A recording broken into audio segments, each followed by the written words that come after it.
สบายดีมาพบกับพวกเราเช่นเคยกับรายการเซิร์นยิ้มมื้อนี้เซิร์นยิ้มเสนอเรื่อง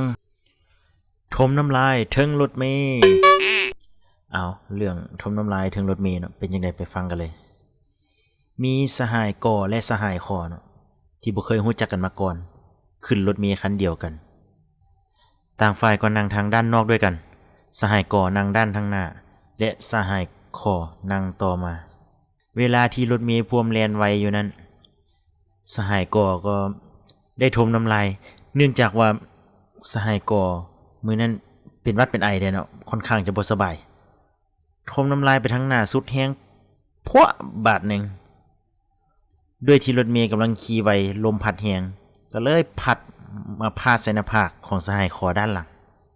เฮ็ดให้สหายคอบ่ค่อยพอใจสหายคอเลยได้แขนไปตบไหล่สหายก่อสหายก่อเลยลุกขึ้นมาเหลียวเห็นโอ้ยตกใจบ่ทราบเฮ็ดจังได๋สหายก่อเลยเว้าว่าโอ้ขอโทษหลายๆเด้อผู้เสี่ยวเฮานี่บ่ฮู้แท้เด้อเฮานี่นะขอโทษหลายๆเด้อสหายคอเลยตอบไปว่าห้อยขอโทษละลาบ่ได้เด้ตัวต้องมาเซ็ตให้เฮาพร้อมสหายก่อเลยเว้าต่อว่าโอ้ยผู้เสี่ยวเซ็ตเองบ่ได้บ่ว่าซั่นสหายคอเลยเว้าว่าบ่ล่ะบ่ได้เด้โตเนี่ยโตเป็นคนก่อเหตุโตต้องรับผิดชอบคันบ่ซั้นนี่แตกเสียนเปิ้นได้ผู้เสี่ยวเอ้ย 11 points have been